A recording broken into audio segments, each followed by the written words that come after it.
We're watching a region balancing on a razor's edge. Weapons have reportedly gone missing. Militias are being talked about as if they're ready to march on capitals. Airspace is suddenly closing. High-level foreign officials are flying into volatile territory.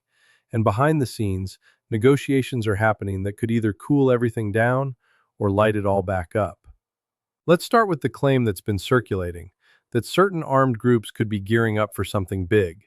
You hear the rumors, talk of fighters ready to push toward Tehran, alliances forming between unexpected players, even whispers of coordination involving regional rivals. But here's the reality check.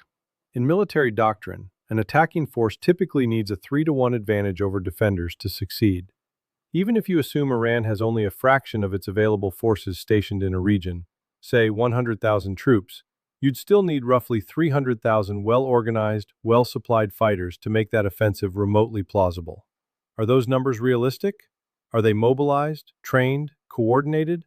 Or is this more political theater than battlefield math? That's the first layer of the story. Bold claims, but questionable logistics. Now the second layer, and this is where things get tense. A high-profile funeral is approaching. Not just any funeral, one that could draw senior officials from major powers, possibly Russia, possibly China, maybe others from across the global south. Airspace closures have already been announced. Whenever a capital city closes its skies, it's not symbolic. It's a signal. The fear? An assassination attempt. Let's be clear, no one is advocating it, and no credible authority is predicting it with certainty. But the possibility is being discussed quietly in diplomatic circles. Could someone try something dramatic at a moment when cameras are everywhere and foreign dignitaries are present? Think about the implications. An attack at a funeral attended by representatives of nuclear-armed states would be geopolitical suicide. The blowback wouldn't just be regional, it would be global. And yet, when tensions are this high, even far-fetched scenarios start getting airtime. But here's the bigger question. Who actually benefits from escalating at that moment? If you zoom out, you start to see something else happening beneath the surface.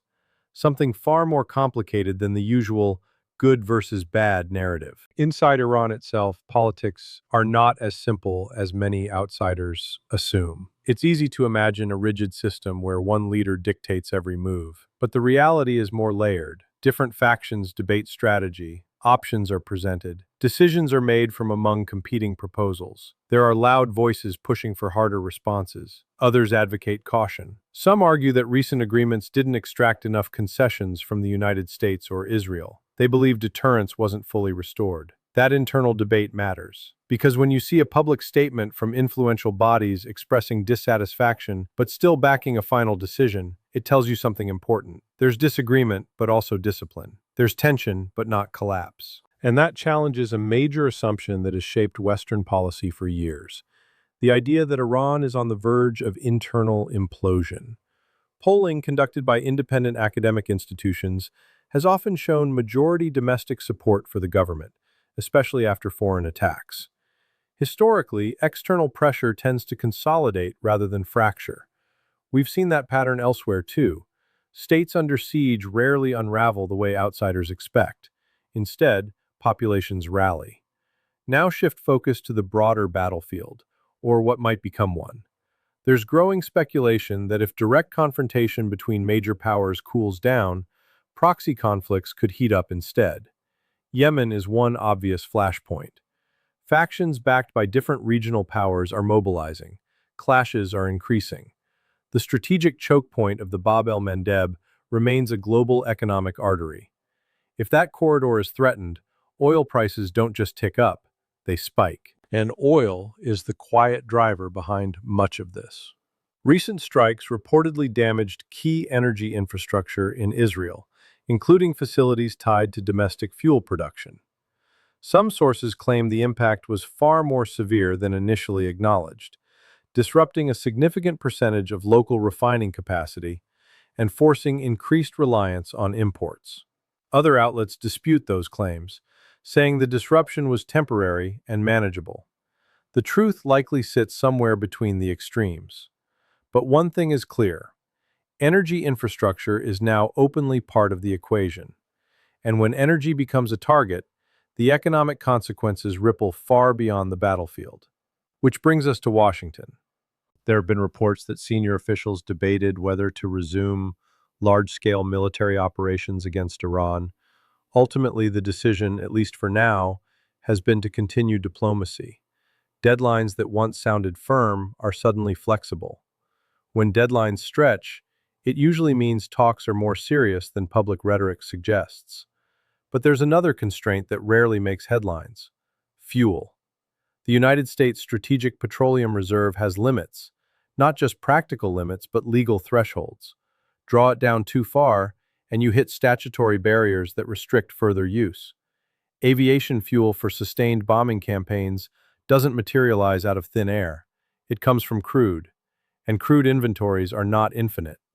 If reserves approach critical levels, restarting a major air war becomes economically and politically risky. Energy markets react instantly. Voters feel it at the pump within weeks.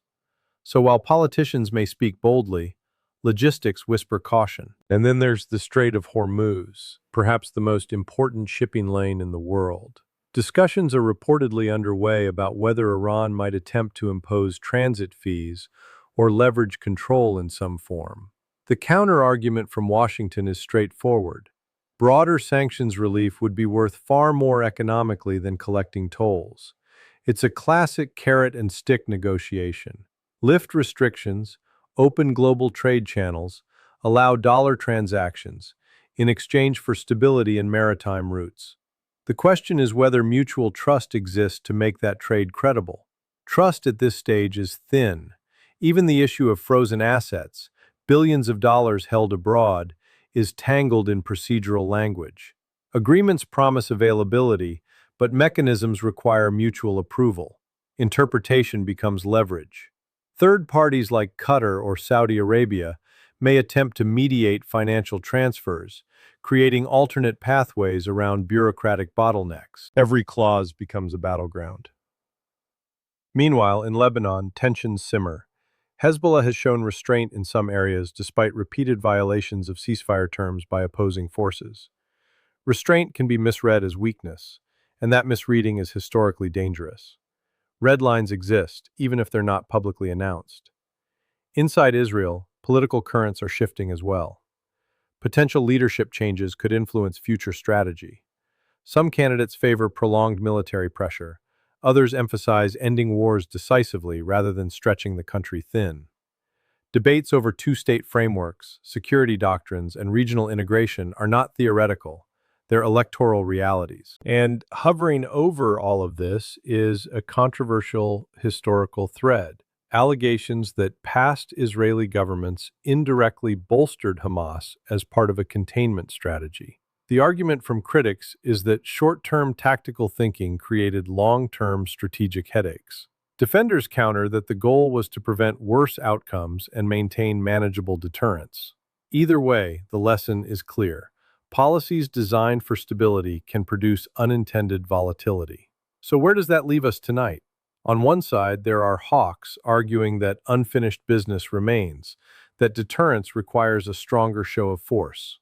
On the other side, there are pragmatists pointing to fuel reserves, economic fragility, diplomatic openings, and the sheer scale of potential retaliation. Because here's the sobering reality: a sustained missile exchange between Iran and Israel would not be symbolic. Infrastructure on both sides would suffer. Regional actors would be pulled in. Global markets would convulse. Insurance rates for shipping would skyrocket. Food and energy prices worldwide would follow. That's not speculation, that's arithmetic.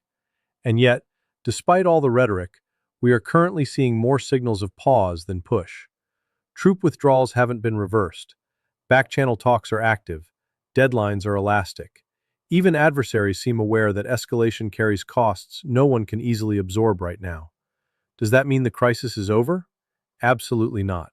It means we're in a fragile intermission. Funerals can become flashpoints. Negotiations can collapse. A single miscalculation at sea or along a border can override weeks of diplomacy. But there's also another possibility that cooler heads, constrained by economics as much as ethics, choose incremental de-escalation. If you strip away the dramatic headlines, what you see is a complex chessboard: internal debates inside Iran, electoral calculations inside Israel, fuel math inside Washington, proxy maneuvering in Yemen, financial mediation in the Gulf, strategic messaging aimed at global audiences. Every move affects the others. So when you hear sweeping claims that an invasion is imminent, that a regime is about to collapse, that war is inevitable, pause. Look at the logistics. Look at the economics. Look at the internal politics. Because wars aren't launched by slogans. They're launched by supply chains, legal authorities, refinery output, alliance structures, and domestic support. Right now, those factors are pulling in different directions. The region remains volatile. The risks are real.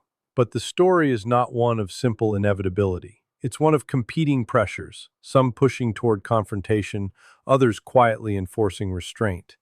And the next decisive moment might not be a missile strike.